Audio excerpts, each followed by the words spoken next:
10ാം class കഴിയുന്ന ഒരു സ്റ്റുഡൻറ്റിനെ അവൻ്റെ ഇഷ്ടത്തിന് മാത്രമേ അവനെ ഒരു കോഴ്സ് പഠിപ്പിക്കാവൂ. ഇപ്പോൾ നമ്മൾ കണ്ടുവരുന്ന ഒരു കാര്യമാണ്, 100 സ്റ്റുഡൻറ്റ് പഠിച്ചിറങ്ങുകയാണെങ്കിൽ 90 സ്റ്റുഡൻറ്റിനെ എൻട്രൻസിന് വിടും.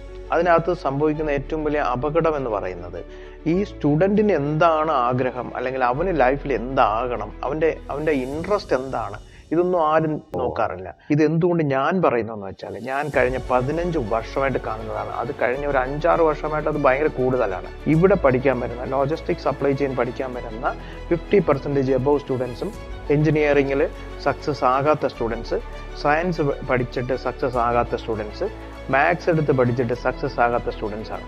ഓരോരുത്തർക്കും ഓരോ കാലിബർ ഉണ്ട്, ഓരോ സ്കിൽ സെറ്റ് ഉണ്ട്. ആ സ്കിൽ സെറ്റ് നമ്മൾ അറിഞ്ഞിട്ട് വേണം അവനെ പഠിപ്പിക്കാൻ. ഒരു കുട്ടി 8ാം ക്ലാസ് ആകുമ്പോൾ നമ്മൾ അറിഞ്ഞിരിക്കണം അവൻ്റെ ടാലൻറ്റ് എന്താണ്, അവൻ്റെ സ്കിൽ സെറ്റ് എന്താണ്. അതനുസരിച്ച് വേണം 10th കഴിഞ്ഞ് അവനെ തിരിച്ചുവിടേണ്ടത്. വെരി ഇമ്പോർട്ടൻ്റ് കാര്യം.